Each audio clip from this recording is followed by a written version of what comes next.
গণমাধ্যমকে কারা বাধাগ্রস্ত করেছে, কেন করেছে এবং কি কি আইনে বাধাগ্রস্ত করা হয়েছে তা পর্যালোচনা করা হচ্ছে বলে জানিয়েছেন গণমাধ্যম সংস্কার কমিশনের প্রধান কামাল আহমেদ।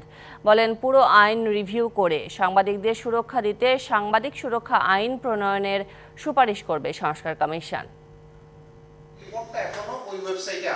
দুপুরে রাজধানীর সিরডাপ মিলনায়তনে গণমাধ্যমে গণতান্ত্রিক পুনর্গঠনের জন্য সংলাপ শীর্ষক সেমিনার অংশ নেন গণমাধ্যম কর্মী ও নীতি নির্ধারকরা। গণমাধ্যম সংস্কার কমিশনের প্রধান কামাল আহমেদ বলেন, বিভিন্ন বিচার বিশ্লেষণ করে গণমাধ্যমকে নিয়ন্ত্রণ করে এখন পর্যন্ত এমন ৩২টি আইনের সংশ্লিষ্টতা পাওয়া গেছে। এসব আইনের রিভিউ করবে কমিশন। একই সাথে সাংবাদিক সুরক্ষা আইন করার সুপারিশের কথাও বলেন তিনি।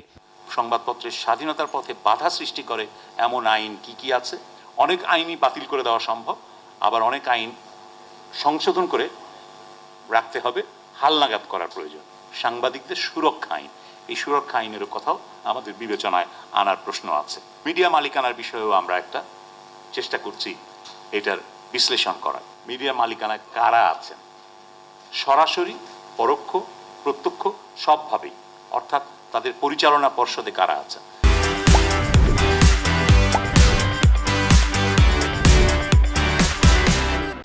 টাকাটা কোত্থেকে আসে সেটা জানার চেষ্টা করা হচ্ছে।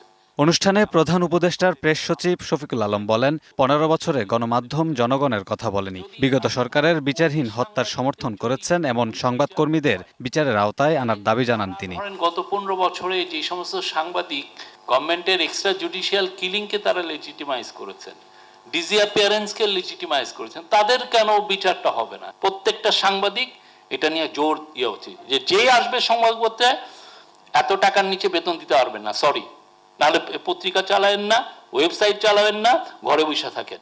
Kamrul Hasan, DBC news, Dhaka.